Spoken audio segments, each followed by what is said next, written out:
helping people cope with and overcome life's challenges. This is Life Transformations with Michael Hart, Canadian certified counselor and award-winning psychotherapist. Welcome to the Life Transformation Show. I'm your co-host, Denise Hart, and today we have a captivating topic to delve into. Moses, how to become a successful leader. Drawing inspiration from the biblical passage in Exodus 17, 8-13. In this episode, Michael Hart will explore the timeless wisdom found in Exodus 17, 8-13 and uncover key principles that can guide individuals on their journey to becoming exceptional leaders. So the passage recounts the story of Moses leading the Israelites in a battle against the Amalekites. As the battle ensued, Moses climbed to the top of a hill, raising his staff in his hands. As long as Moses held up his hands, the Israelites were winning. But whenever his hands grew tired and began to droop, the Amalekites gained the upper hand. Without further ado, let us welcome my co-host, Michael Hart, who as usual will uncover fascinating insights from the text in ways that we may not have seen before. Welcome, Michael. Thank you, Denise. It is so good to be in studio today to do another show. I just love to do these biblical topics and to look at them in practical ways that help us in business, help us in our relationship, or even with our mental health. And so today we're going to be taking a business look as we look at how to become a successful leader using this story found in Exodus 17, 8-13. And I can't wait to get into the points. I have 7 points to cover here about business principles, about leadership, that you're going to see that it's a very unique take on this biblical passage. So, Michael, as I read the passage over again today, looking for leadership insights, I was not able to see more than 1 or 2 leadership principles in this passage. So, however, you say there are at least 7 valuable leadership principles found in this passage. So let's get right into it then. What is the first principle? Well, I think the first principle I see in this passage is initiative and creativity. And when we read the story, we see that God did not tell Moses to go and stand on top of the hill with the staff in his hand. The previous passage tells us that God instructed Moses to strike the rock to bring forth water. And this is in a previous incident before this war with the Amalekites. And Moses struck the rock and water came from the rock. And now after that, these people, the Israelites, are being attacked by the Amalekites. And Moses said, I will go to the top of the hill and I will hold up the staff in my hand towards heaven. And so Moses took this of his own initiative. He wasn't instructed by God to do this. Moses did this out of previous experiences he had where God came through in powerful ways for the Israelites. So Moses is drawing on past experiences in order to be creative. And Moses is taking the initiative as he tried to figure out, how can I help in this battle? No, he's not the warrior that is going to go and use the sword to fight. He's not even the military leader that can strategize, but there is something that he can do. And he got creative with the experiences that he has had with the rod and the experiences he has had with God. And he says, I am going to stand on the hill with the staff in my hands, raised towards heaven. And as the story unfolds, we see that this creative act was actually very pivotal to the success of the Israelites, because the Bible tells us that when his hands would droop, the Israelites would be losing. And when his hand was raised to heaven, he was successful. So this creative act that in some ways doesn't make sense in the natural realm, in some ways doesn't seem to be contributing to the battle, nevertheless turned out to be a key factor in the success that the Israelites had. So I'm talking to someone here today that you may be a leader and you are stuck in your endeavor to be successful. What I want to say to you today is take initiative, become creative. Look at the experiences you have had and see how you can use that experience to help to propel your business to the next level. This was what Moses did. And let me say that as Christians, we serve a creative God, a God who created everything in existence out of his word, out of his imagination, out of his mind.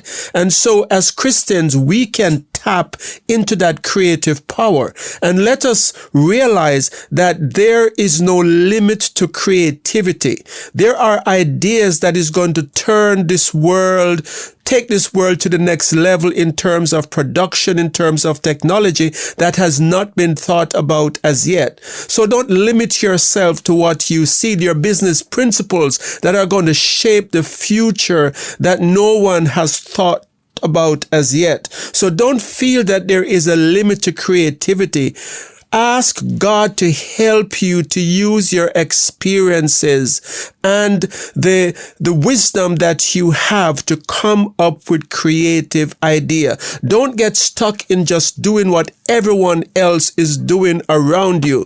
There are new ways that have not been invented or thought about as yet that you can tap into if you tap into your creative power that God has given you. This is what Moses did. No one had done that before, but Moses came up with this idea that I can motivate my people if I stand on top of the hill with this rod that God has given me, that has brought about success in many other conflicts or trials that we were faced with as a people before. Well, Michael, I've never noticed before that it wasn't God who told Moses to go and stand on the hill with the rod raised, but it was Moses who took the initiative based on experiences he has had before. I guess what I hear you're saying from this is that great leaders are able to learn from past experiences and use their experiences in creative ways to become successful. Absolutely. Well, that's very interesting. Well, let's go on to the next point. What else do you see in this story that are necessary in order to become a great leader or a successful leader? The second point is humility. Moses was very humble. People in leadership are sometimes too proud to seek for help, to admit that they can't do a task. So Moses realized that he had this creative idea. He had to stand on top of the hill with the staff in his hand. But he realized very quickly that if this battle lasts, my hands are going to become weary. My feet are going to become tired, and I may need people around me to prop me up. So he was humble. He asked for help. There are some leaders who are too proud to ask for help. Don't fall into that trap. There are some people who are observing you as leaders, and they can see that figuratively your hands are drooping. They can see that your legs are tired, and they're asking to help and to volunteer their time or to take over some of the responsibility. But as a leader, you may be too proud to say, yes, you are right. My hands are drooping. Sometimes everyone else around the leader can see that they have lost a step. Everyone else can see that their hands are drooping and that they have weary legs. But the leader might be too proud to admit that this is the case. Moses was not too proud to accept the fact that he was weary, that he was growing weak. As a matter of fact, he anticipated it and he planned for it by taking Aaron and Hur on top of the hill with him. So he was very humble in what he did. And as a leader, humility is a very important factor. Psychological research tells us that humble leaders create a psychologically safe environment where team members feel comfortable expressing their ideas and concerns. There are some of you as leaders who people are trying to come alongside you, who are trying to say, let me help with your hands. Let me get something for you to sit on because we can see that you are weary. But your pride as a leader may not be allowing you to accept this help or even to ask for help. Humility is also very important in relationship building.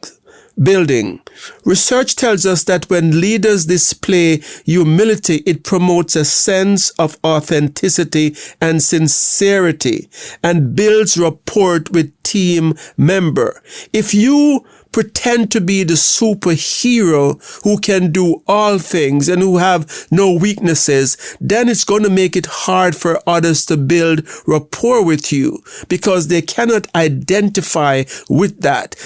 Your team members know their weaknesses. They know their limitations. And so if you as a leader open up and become humble, and become authentic, this will enhance the quality of the team that you are leading. We also see the humility of Moses in what he did after the battle.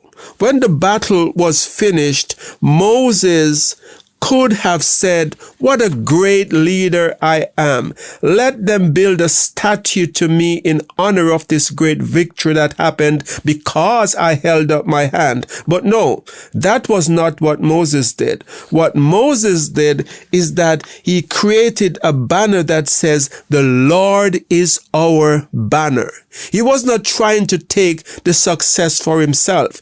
And that's a mistake that some of us make as leaders. When we are successful, we do not congratulate our team members or give the glory to the Lord. Praise the Lord for the success. What we try to do is to say, do you see how great a leader I am? There should be a dinner in my honor. There should be some kind of plaque that is made to celebrate my greatness. But what Moses did in his humility is that he created a banner that says, the Lord is our banner. So what you have just said makes a lot of sense.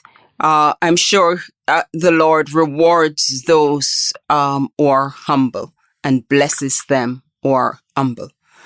However, there is a general notion that a leader has to give off the attitude that they know it all, and is above everyone else in order to be respected.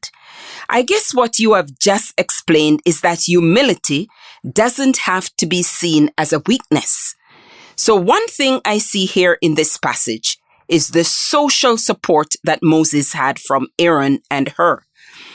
Can you speak more about this? And is this one of your 7 points? Yes, that's a good point, Dennis, because we realize as we read the story that this is a team effort. Like Moses is not doing this alone. He's doing it with the support of Aaron and Hur and others who are involved in the battle, and Joshua, who is the military leader. So there is social support, though, in the sense that Aaron and Hur, they're not fighting in the battle per se. What they're doing is that they're just offering support to Moses. And social support is broader defined refers to resources, assistance, comfort provided by others in times of need. And psychological research consistently shows the positive impact of social support. For example, one research shows that social support acts as a buffer against stress, and that social support helps individuals to cope with challenging situations. Another research shows that social support, including emotional support, provides individuals with comfort, validation, and reassurance during difficult time. So I can just imagine Moses on the hill, not being alone, but being supported by Aaron and Hur, that this gave him the reassurance that he has people around him that he can depend on in this difficult time. While he's growing weary, he's not dealing with his weariness alone. Other research shows that social support can enhance individuals' ability to cope effectively with adversity. So Moses, by having this social support, may have been encouraged to continue to hold up his hands, to play his part in the battle. And as a result, the Israelites were successful. But even more importantly, we are told that social support, as a matter of fact, research tells us that social support fosters a sense of belonging and connectiveness. So the Israelites in this battle, the social support that is being provided is making them a cohesive unit operating as one. And so when there is social support in an organization in whatever form, if it be mental health resources for your employees, or seminars that you have to support your employees, or just being a support for each other, it's going to impact in a positive way the cohesiveness of the organization and make the organization as a unit stronger and better. I guess when God observed and commented in Genesis that it was not good for man to be alone, it is also a principle that applies to business as well. From this story, we clearly see that Moses could not have been successful without the social support of those who came alongside him when he became weary. Michael will be right back. You have been listening to the Life Transformation Show, where award-winning psychotherapist Michael Hart of Elim Counseling Services has been using the scripture from Exodus 17, 8-13 to speak on the topic, Moses, how to become a successful leader. You can find out more about us at elimcounselingministry.com or by calling 1-877-204-2914, where you can also make a donation to this Christ-centered ministry. Your donations help us to stay on the air and to provide subsidized counseling to those who can't afford it. Back to Michael. Okay, let's move on. What's the next important principle for leadership that you see in this passage? I also see spiritual connectiveness, because that act of the symbol raised towards heaven is symbolic, is in that it is saying we are depending on a force, on a force that's bigger and stronger than we could ever be as a nation. And that source is God.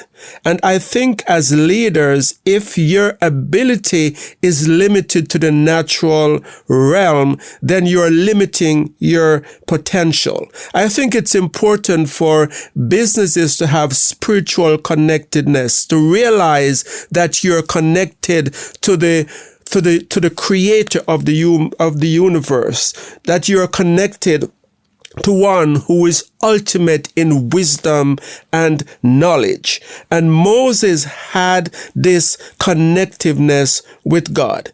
In Philippians 4 verse 19, we read that we can do all things through Christ who strengthens us. And when you are connected with God, there is no limit to what you can do.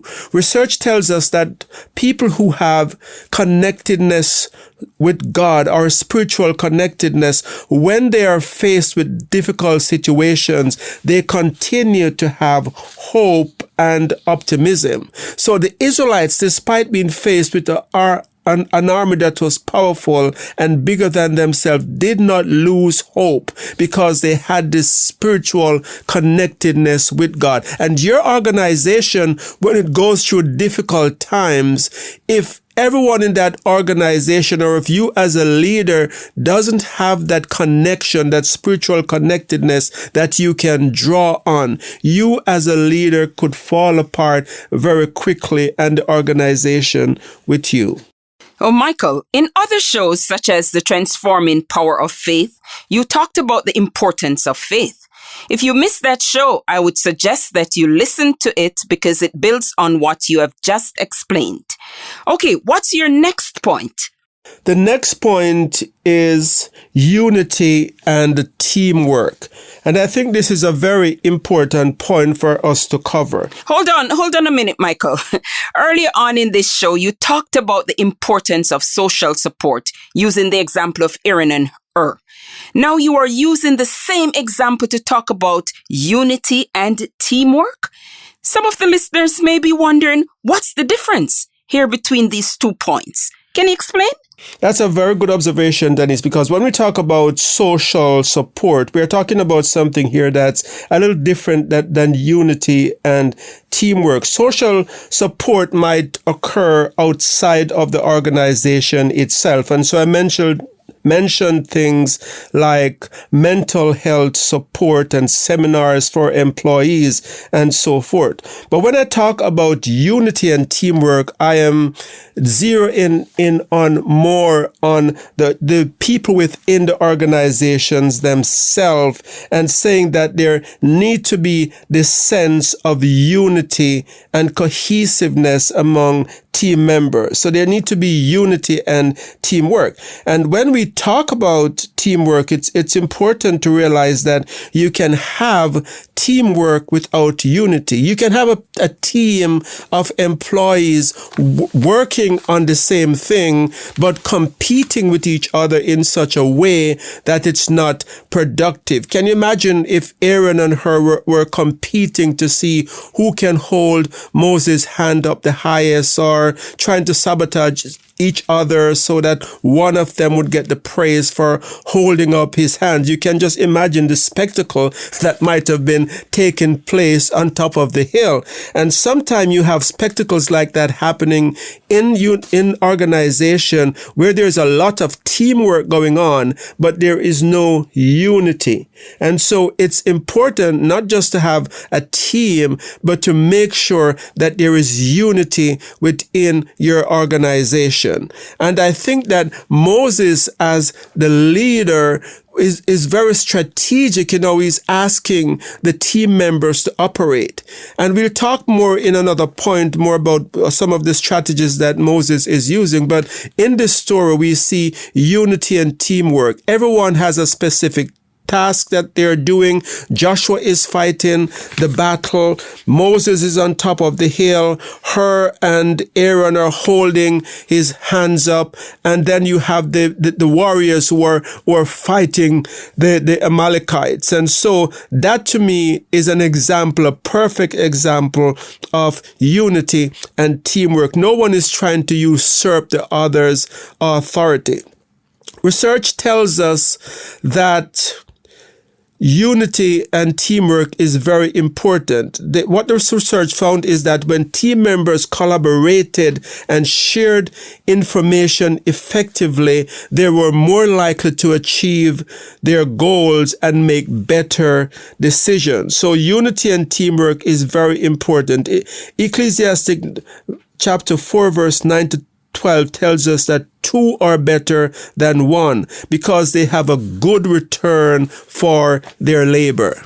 Well, what jumps out at me as you were explaining the importance of unity and teamwork, many of us know it is possible to be on the same team but not be united. You know that person on the team that may want to take all the glory, or that person on the choir who wants to outsing everyone else, so it spoils the harmony. Okay, what's the next? We won't call any names. We won't call any names. For sure.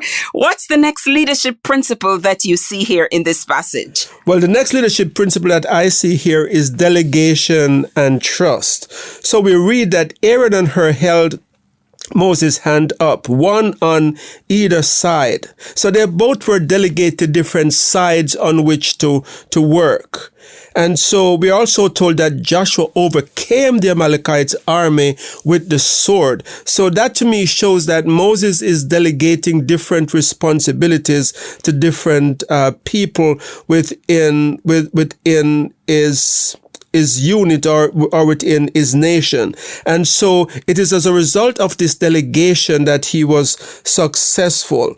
We're told that in organization where there is clear delegation of task, that there is a higher level of job satisfaction among team members, and that even the leaders themselves become less stressed and more creative. So this principle of delegation is very important to the success of the organization. Research also has shown that trust within a team positively impacts cooperation, communication, and task performances.